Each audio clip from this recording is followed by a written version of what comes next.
അടുക്കളയിൽ നിന്നും എന്ന നമ്മുടെ യൂട്യൂബ് ചാനലിലേക്ക് എല്ലാവർക്കും സ്വാഗതം. 90s കിഡ്സിൻ്റെ ഒരു വലിയ സ്വപ്നമാണ് ഫ്രിഡ്ജ്. ഒരു വീട്ടിൽ ഫ്രിഡ്ജ് ഉണ്ടാവാന്ന് വെച്ചാൽ വലിയൊരു കാര്യമായിരുന്നു ഞങ്ങളുടെയൊക്കെ കുട്ടിക്കാലത്ത്. അതായത് ഒരു 10 വീടെടുത്ത ഞങ്ങളുടെയൊക്കെ പരിസരത്ത് ഒരു വീട്ടിൽ ഫ്രിഡ്ജ് ഉണ്ടെങ്കിലായി. പക്ഷെ ഇപ്പോഴോ ഫ്രിഡ്ജില്ലാത്ത വീടുണ്ടോ? എല്ലാ വീടുകളിലും ഫ്രിഡ്ജുണ്ട്. ആ ഫ്രിഡ്ജ് നമുക്ക് നല്ല വിധത്തിൽ ഓർഗനൈസ് ചെയ്ത് പോകാൻ പറ്റുന്നുണ്ടോ? ക്ലീൻ ചെയ്യൽ നടക്കുന്നുണ്ടോ? പലപ്പോഴും നമ്മുടെ തിരക്കുകളിൽ നമ്മുടെ വീട്ടിലെ എല്ലാ ഭക്ഷണ സാധനങ്ങളും ബാക്കി വരുന്നതും കടയിൽ നിന്ന് മേടിക്കുന്നതും എല്ലാം നമ്മൾ കുത്തിക്കയറ്റി വെക്കണത് ഈ പാവം ഫ്രിഡ്ജിലല്ലേ. അപ്പം നമുക്കതിന്ന് എങ്ങനെ ക്ലീൻ ആക്കി എങ്ങനെ അത് ഓർഗനൈസ് ചെയ്യാമെന്ന് നോക്കാം. നമ്മൾ ആദ്യം ചെയ്യേണ്ടത് അതിൻ്റെ പവർ ഓഫ് ചെയ്യുക എന്നുള്ളതാണ്. ഞങ്ങളുടെ ഫ്രിഡ്ജിൻ്റെ മതിലിൻ്റെ ഗ്യാപ്പ് കുറച്ച് ചെറുതായതുകൊണ്ടാണ് കേട്ടോ കുറച്ച് ഡിഫിക്കൽട്ട്. എന്നിരുന്നാലും നിങ്ങൾ ഫ്രിഡ്ജ് ക്ലീൻ ചെയ്യുമ്പോൾ പവർ ഓഫ് ചെയ്യുക. അതിനുശേഷം നമ്മുടെ ഫ്രിഡ്ജിലുള്ള സാധനങ്ങളെല്ലാം ഒരു ഇല പോലും ഇല്ലാതെ എല്ലാ സാധനങ്ങളും ഫ്രിഡ്ജിൽ നിന്ന് നമ്മൾ മാറ്റാം. ഒന്ന് വെച്ചിട്ട് നമ്മൾ ഒരിക്കലും ഒരു ലോഷൻ യൂസ് ചെയ്ത് ഫ്രിഡ്ജ് ക്ലീൻ ചെയ്യരുത്. പവർ ഓൺ ആക്കി ഇട്ടിട്ട് നമ്മൾ ഫ്രിഡ്ജ് ക്ലീൻ ചെയ്യരുത്. കാരണം അതൊക്കെ എത്രത്തോളം ദോഷമാണെന്ന് ഞാൻ പറയാണ്ട് തന്നെ നിങ്ങൾക്കറിയാം. അപ്പോൾ ഫ്രിഡ്ജിൽ എന്തൊക്കെയുണ്ടോ A to Z എല്ലാം മാറ്റുക. ഇപ്പം ഞങ്ങളുടെ ഫ്രീസർ സെപ്പറേറ്റ് ആയതുകൊണ്ടാണ് ഫ്രീസറിലെ കാര്യങ്ങൾ മാറ്റാത്തത്. കാരണം ഫ്രീസറിൽ മാറ്റാൻ പാകത്തിന് ഒന്നും തന്നെ ഇല്ല. അപ്പോൾ അതുകൊണ്ടാണ് ഞാനിപ്പോൾ ഫ്രിഡ്ജ് ക്ലീൻ ചെയ്യുന്നത്. അപ്പോൾ ഫ്രിഡ്ജിൻ്റെ അകത്തുള്ള എല്ലാ സാധനങ്ങളും ഞാൻ എടുത്തു മാറ്റാണ്. അതിനുശേഷം കുറച്ച് നേരം ഒന്ന് തുറന്നിടുക. എന്തായാലും ഫ്രിഡ്ജിൻ്റെ ഉള്ളിൽ നമ്മൾ ഫുഡ് വെക്കുമ്പോൾ ഒരു മണം ഉണ്ടാകും. പവർ ഓഫ് ചെയ്ത ശേഷം തുറന്ന് കിട്ടുമ്പോൾ കുറച്ച് എയർ സർക്കുലേഷൻ അതിൽ കയറും. ആ നേരം കൊണ്ട് നമുക്കൊരു ക്ലീനിങ് സൊല്യൂഷൻ ഉണ്ടാക്കാം. ഇവിടെ ഒരു കുപ്പിയിൽ ഒരു പകുതിയിലധികം വെള്ളം എടുത്തിട്ടുണ്ട്. അതിലേക്ക് കുറച്ച് വിനാഗിരി, നമ്മൾ പാത്രം കഴുകുന്ന ലിക്വിഡും ഡിഷ് വാഷ് ജെല്ലും ഒരു 2-3 തുള്ളി, അതിൽ കൂടുതൽ യൂസ് ചെയ്യരുത്. കാരണം ഇപ്പോൾ ഡിഷ് വാഷ് ജെല്ല് ഇല്ലെങ്കിൽ പോലും നമ്മൾ സോപ്പ് പൊടിയൊക്കെ ഇട്ട് കഴുകാന്ന് വെച്ചാൽ ഭയങ്കര ഡിഫിക്കൽട്ടാണ്. എത്ര കുറച്ച് അളവിലിട്ടാലും അതൊക്കെ ഫ്രിഡ്ജിൻ്റെ അകത്ത് ഇങ്ങനെ ഇരിക്കും. അപ്പോൾ അതുകൊണ്ട് ഏറ്റവും കുറഞ്ഞ ഡ്രോപ്സ് ആണ് ഞാൻ പറയണത്. 2-3 ഡ്രോപ്സ് ചേർക്കുക. അധികം അങ്ങ് ചേർത്ത് ഫ്രിഡ്ജിൻ്റെ അകം ക്ലീൻ ചെയ്യാണ്ടിരിക്കുക. അത്ര ഇട്ട ശേഷം നമുക്കിതാ ഫ്രിഡ്ജിൻ്റെ ഉള്ളിൽ നിന്ന് റാക്കൊക്കെ നമുക്ക് മാറ്റിയെടുക്കാം. സൂക്ഷിച്ച് ചെയ്യുക. എപ്പോഴും നമുക്ക് പറ്റുന്നതാണ്. നമ്മൾ വലിച്ചെടുക്കുമ്പോൾ ചില ക്ലിപ്പുകളൊക്കെ ഉണ്ടാവും സൈഡിൽ. പഴയ മോഡൽ ഫ്രിഡ്ജൊക്കെ ഉള്ള ആൾക്കാരുടെ വീട്ടിൽ അറിയാം, ചെറിയൊരു കൊളുത്ത് പോലെയൊക്കെ ഉണ്ടാവും. കൊളുത്തുന്നല്ല, ചെറിയൊരു ഒരു മീഡിയേറ്റർ പോലെയൊക്കെ ഉണ്ടാവും. അപ്പോൾ അതൊക്കെ വിട്ടുപോകും. അപ്പോൾ അതൊക്കെ എടുക്കുമ്പോൾ സൂക്ഷിച്ചെടുക്കുക.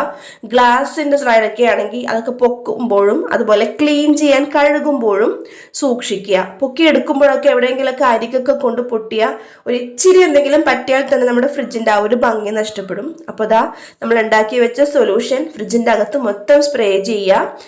ഒരിക്കലും ഫ്രിഡ്ജ് തുടക്കാനും ക്ലീൻ ചെയ്യാനും വേണ്ടി നമ്മൾ ഒരിക്കലും സ്ക്രബ്ബറോ സ്പോഞ്ച് സ്ക്രബ്ബറോ ഒന്നും തന്നെ യൂസ് ചെയ്യരുത്. എപ്പോഴും ഒരു നനഞ്ഞ അല്ലെങ്കിൽ ഒരു വളരെ സോഫ്റ്റ് ആയിട്ടുള്ള ഒരു തുണി യൂസ് ചെയ്ത് വേണം നമ്മൾ ഇതിങ്ങനെ വൈപ്പ് ചെയ്ത് കൊടുക്കാനായിട്ട്. ഒരച്ച് കഴുകുക എന്നുള്ളത് നമ്മൾ ചെയ്തിട്ടുണ്ടെങ്കിൽ നമ്മുടെ ഫ്രിഡ്ജ് ഭയങ്കരമായിട്ട് മോശമായി പോവും. നമ്മൾ പിന്നെ എന്തെങ്കിലും ഫുഡ് വെക്കുമ്പോഴോ കുറച്ച് കറി വീഴുമ്പോഴോ ഒക്കെ ആ കറക്റ്റായിട്ട് ആ പാടുള്ളിടത്താണ് വീഴുന്നതെങ്കിൽ കൃത്യമായിട്ട് ആ പാടിങ്ങനെ എടുത്തു നിൽക്കും. അപ്പോൾ അതുകൊണ്ട് ഒരിക്കലും സ്ക്രബ്ബറും മറ്റും യൂസ് ചെയ്തിട്ട് ഫ്രിഡ്ജ് ക്ലീൻ ചെയ്യരുത്. ഫ്രിഡ്ജിൻ്റെ ഇടയിലൊക്കെ, അതായത് നമ്മുടെ ഈ ഡോറിൻ്റെ ആ ഒരു ഗ്യാപ്പിൻ്റെ ഇടയിലൊക്കെ അഴുക്കുണ്ടെങ്കിൽ നമുക്ക് ചെറിയൊരു ബഡ്സ് യൂസ് ചെയ്തിട്ട് അതിൻ്റെ ഇടയിൽ കൂടി ഇങ്ങനെ തോണ്ടി എടുത്തിട്ടുണ്ടെങ്കിൽ അതിലുള്ള എല്ലാ അഴുക്കും പോകും. അപ്പോൾ എടുത്തതൊക്കെ തിരിച്ച് നമ്മൾ വെക്കുകയാണ്. നിങ്ങൾക്ക് പറ്റിയിട്ടുണ്ടോ എടുത്തത് തിരിച്ച് വെക്കാണ്ട് മണ്ടത്തരം പറ്റുന്നത്? അതായത് വെക്കുന്ന പോലെ തന്നെ വെക്കാൻ പറ്റാത്ത എനിക്ക് പറ്റാറുണ്ട് കേട്ടോ. എനിക്കത് ഇപ്പോൾ 1-2 വട്ടം പറ്റി. അപ്പോൾ പിന്നെ ഞാൻ പവർ ഓൺ ആക്കി പയ്യെ അപ്പോഴേക്കും വർക്ക് ചെയ്യുന്നുണ്ടോ എന്നൊക്കെ നോക്കി. ചില സമയത്ത് ഫ്രിഡ്ജ് പെട്ടെന്ന് ഓഫായി പോവും. എന്നിട്ട് ഞാൻ തിരിച്ച് ഞാൻ എടുത്ത സാധനങ്ങളെല്ലാം, ഇതിപ്പോൾ ജാമ്, പിന്നെ ജിഞ്ചർ ഗാർലിക് പേസ്റ്റ്, നമ്മൾ അത്യാവശ്യ സമയത്ത് എന്തെങ്കിലുമൊക്കെ ഉണ്ടെങ്കിൽ മേടിക്കുന്ന കുറച്ച് സാധനങ്ങൾ, കോൺഫ്ലവറിൻ്റെ പൗഡർ, കുറച്ച് ജെല്ലി ബോൾസ്, അപ്പോൾ അതെല്ലാം തിരിച്ച് വെക്കുകയാണ്. പിന്നെ നമുക്ക് ലുലുവിൽ പോകുമ്പോൾ കുറച്ച് സാധനങ്ങൾ മേടിക്കുന്ന ഒരു പരിപാടി ഇവിടെ ഉണ്ട്. കുറച്ച് അച്ചാർ, കുറച്ച് ഡ്രൈ ഫിഷാണ്. ഡ്രൈ ഫിഷ് ഉറുമ്പ് വരാണ്ടും കേടാവാണ്ടും വെക്കാൻ പറ്റിയ ഏറ്റവും നല്ല സ്ഥലം ഫ്രിഡ്ജാണ്. ഒരു എയർ ടൈറ്റ് ആയിട്ടുള്ളൊരു കുപ്പിക്കകത്ത് അടച്ച് വെച്ചിട്ട് ഫ്രിഡ്ജിൽ വെച്ചിട്ടുണ്ടെങ്കിൽ അങ്ങനെ ഉറുമ്പോ കാര്യങ്ങളോ ഒന്നും വരില്ല. എത്ര നാൾ വേണമെങ്കിലും അതിലിരിക്കുകയും ചെയ്യും. നല്ല ടൈറ്റായിട്ട് മൂടി വെക്കുക. അതുപോലെ തന്നെ മുട്ട ഒരിക്കലും ഫ്രിഡ്ജിൻ്റെ ഡോറിൽ വെക്കാതിരിക്കുക, അകത്തേക്ക് കയറ്റി വെക്കുക. എന്താണ് റീസൺ ഞാൻ പഴയൊരു വീഡിയോയിൽ പറഞ്ഞിട്ടുണ്ട്. അതുപോലെ തന്നെ നമ്മൾ ഈ പച്ചക്കറികളാണെങ്കിലും അതുപോലെ നമ്മൾ ഡെയിലി യൂസേജിന് എടുക്കുന്ന പച്ചമുളക്, ഇഞ്ചി, വെളുത്തുള്ളി, വേപ്പില ഇതെല്ലാം എങ്ങനെ സ്റ്റോർ ചെയ്യണം എന്നുള്ള ഡീറ്റെയിൽ ആയിട്ടുള്ള വീഡിയോ നമ്മൾ മറ്റൊരു വീഡിയോയിൽ ഇട്ടിട്ടുണ്ട്. അപ്പോൾ അതിൻ്റെ ലിങ്ക് ഞാൻ ഡിസ്ക്രിപ്ഷനിൽ കൊടുത്തേക്കാം. അപ്പോൾ ഇതാ നിങ്ങൾക്ക് എല്ലാവർക്കും അറിയാമല്ലേ, പച്ചമുളക് നമ്മൾ നെട്ട് കളഞ്ഞിട്ടാണ് സൂക്ഷിക്കുന്നതെങ്കിൽ ഒത്തിരി നാളത് കേടുകൂടാതെ നിൽക്കും. അതുപോലെ തന്നെ മാക്സിമം നമ്മളൊന്ന് കഴുകിയിട്ട് ജസ്റ്റ് ഒന്ന് തുണിയിലിട്ട് തുടച്ച ശേഷം എടുത്തു വെക്കുക.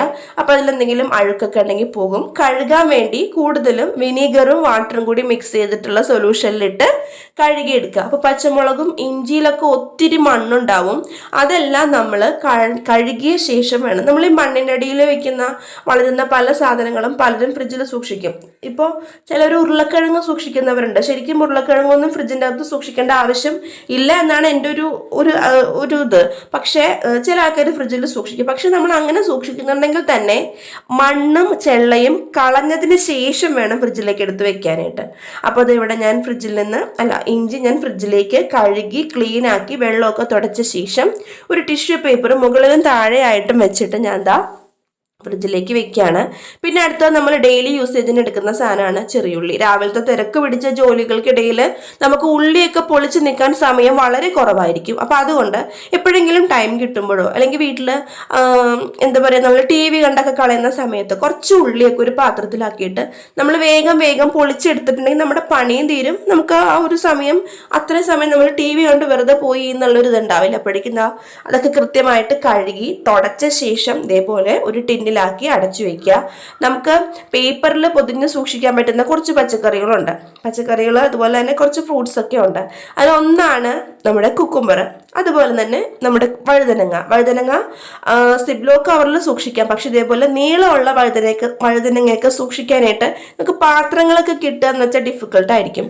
അപ്പോൾ അത് കുറേ നാൾ കേടുകൂടാതെ സൂക്ഷിക്കണമെങ്കിൽ ന്യൂസ് പേപ്പറിൽ പൊതിഞ്ഞ ശേഷം സൂക്ഷിച്ചു വെക്കുക. ഫ്രിഡ്ജിൻ്റെ ഏതെങ്കിലും ഒരു ഭാഗത്തേക്ക് സെറ്റ് ചെയ്ത് വെക്കുക. പിന്നെ നമ്മൾ അതുപോലെ തന്നെ എല്ലാ കറിക്കും, മിക്ക കറികൾക്കും 90% കറികൾക്കും നമ്മൾ എടുക്കുന്ന ഒന്നാണ് തക്കാളി അല്ലേ. ഇവിടെ തക്കാളിക്ക് അധിക ചിലവാണ്. അപ്പം അതുകൊണ്ട് ഞാൻ കഴുകി തുടച്ച് ഇതേപോലെ ടിഷ്യൂ പേപ്പർ അടിയിൽ മാത്രം വെച്ചിട്ടുള്ളൂ, മുകളിൽ വെച്ചിട്ടില്ല. അപ്പോൾ ഇത്രയും സംഗതികൾ നമ്മളിത് റെഡിയാക്കി എടുത്തിട്ടുണ്ട്. പിന്നെ ഫ്രിഡ്ജിൽ സാധനങ്ങൾ സൂക്ഷിക്കാൻ പറ്റിയ ഏറ്റവും നല്ലൊരു മെത്തേഡാണ് സിബ്ലോ കവറുകൾ. നിസ്സാര പൈസകൾ നമുക്കിത് ഓൺലൈനിൽ നിന്നൊക്കെ വളരെ എളുപ്പത്തിൽ നമുക്കിത് മേടിക്കാൻ സാധിക്കും. ഇതിൻ്റെ ലിങ്ക് ഞാൻ ഡിസ്ക്രിപ്ഷനിൽ കൊടുക്കാം കേട്ടോ. മീഷോയിൽ നിന്നാണ് ഞാൻ ഈ ബാഗ് മേടിച്ചത്. ഇതുപോലത്തെ 4 എണ്ണമാണ് ഞാൻ വാങ്ങിയത് ഒരു സെറ്റായിട്ട്. അധികം വലിയ വിലയൊന്നുമില്ല. എൻ്റെ ലിങ്ക് ഞാൻ ഡിസ്ക്രിപ്ഷനിൽ കൊടുക്കാം. അപ്പോൾ മറ്റൊരു കാര്യം, നമുക്ക് ഈ ടെക്സ്റ്റൈൽസ് എന്നൊക്കെ കിട്ടുന്ന പ്ലാസ്റ്റിക് അല്ലാത്ത കവറുകൾ എന്താ പറയുന്നതെന്ന് എനിക്കറിയില്ല. അങ്ങനെയുള്ള കവറുകളിൽ നമുക്ക് ഉരുളക്കിഴങ്ങ് ഫ്രിഡ്ജിൽ വെക്കണ്ട, അതേപോലുള്ള ബീട്രൂട്ടോ അങ്ങനെയുള്ള സംഗതികളൊക്കെ നമുക്ക് ഒത്തിരി നാൾ കേടുകൂടാതെ ഇതേപോലുള്ള കവറുകളിൽ ചുരുട്ടി വെച്ചിട്ടുണ്ടെങ്കിൽ നല്ല നീറ്റായിട്ടിരുന്നോളും, ഒത്തിരി നാൾ കേടുകൂടാതിരിക്കും.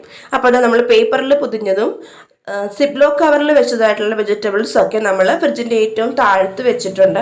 അതുപോലെ തന്നെ തക്കാളി, ഇഞ്ചി, പച്ചമുളക്, ചെറിയുള്ളി എല്ലാം നമ്മളിതാ ഫ്രിഡ്ജിൽ നമുക്ക് പറ്റുന്ന സ്ഥലത്ത് വെച്ചിട്ടുണ്ട്. കുറച്ച് ഏരിയ നമ്മൾ ബാക്കി വരുന്ന കറികൾ വെക്കാൻ വേണ്ടി ഒഴിച്ചിടണം കേട്ടോ.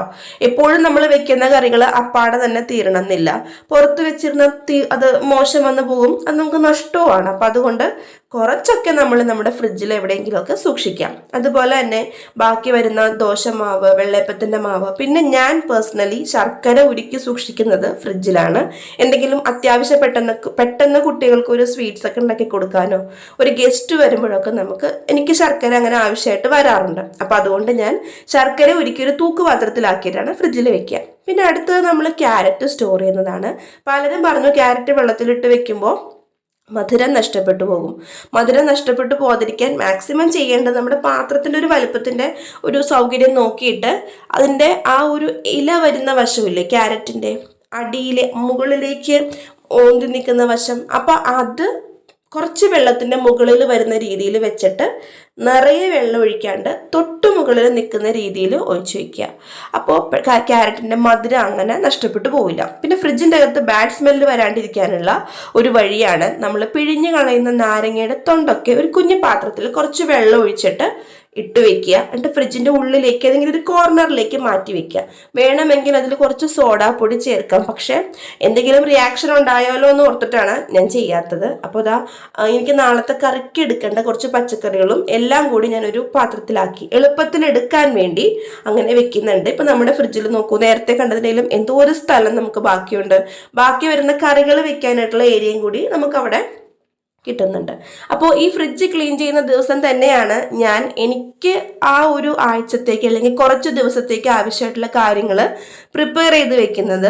ദോശമാവാണെങ്കിലും അങ്ങനെ അടിച്ച് ഞാൻ ഫ്രിഡ്ജിലേക്ക് എടുത്തു വെച്ചേക്കും. അപ്പോൾ അത് മാത്രമല്ല, നമുക്ക് പല കാര്യങ്ങളും ഇതേപോലെ ഫ്രിഡ്ജ് ഓർഗനൈസിങ് ചെയ്യുന്ന സമയത്ത് ചെയ്യാം. നമ്മളുടെ വീട്ടിൽ കുട്ടികൾക്കൊക്കെ ഐസ്ക്രീമും അതുപോലെ തന്നെ സ്റ്റിക്ക്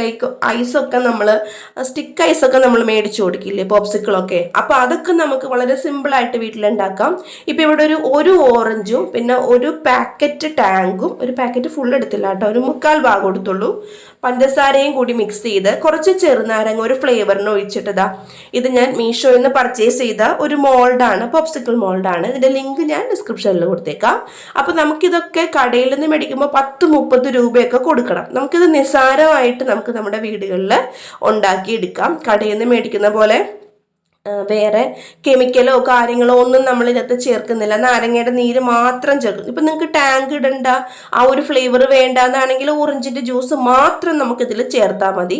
അപ്പോൾ ഞാൻ പോപ്സിക്കിൾസ് ഒക്കെ ഈ സമയത്താണ് ഉണ്ടാക്കി വെക്കുക.